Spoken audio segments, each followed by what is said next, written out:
የፋኖ የአመራሮች እርስ በርስ መታገትና የጎጀሙ መከፋፈል።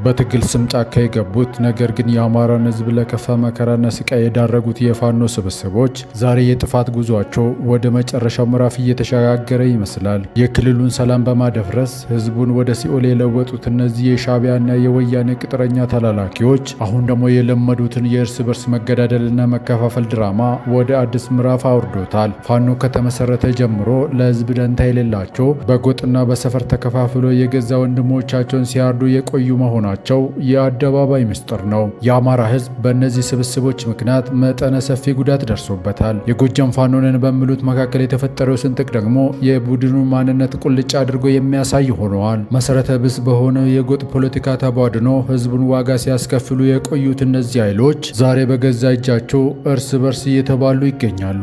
የቅርብ ጊዜው ክስተት ደግሞ ጉድ የሚያሰኝ ሆነዋል። የፋኖ አመራር ተብዬው ማርሸት ጻዩ በሌላኛው የፋኖ አመራር ዝናቡ ተይዞ ታግቶ ይገኛል። ትላንት በአንድ ቡድን ነን ስሉ የነበሩ እነዚህ ስብስቦች ዛሬ ለስልጣን ስሉ እርስ በርስ መታሰርና መገፋፋት ውስጥ ገብተዋል። ይህ የሚያሳየው ትግላቸው ለህዝብ ሳይሆን ለግል ዝናና ስልጣን መሆኑን ነው። አንዱ ሌላውን አሳልፎ የሚሰጥበት፣ አንዱ በሌላ ላይ አፈሙዝ የሚያዞርበት ይህ ስብስብ ክልሉን ወደማያልቅ ትርምስ እየከተተው ይገኛል። ለህዝብ ደህንነት የማይጨነቁ ኃይሎች መጨረሻቸው ውድቀት ነውና የአማራ ህዝብም ከእነዚህ አጥፊዎች ራሱን የሚያድንበት ጊዜም አሁን ነው።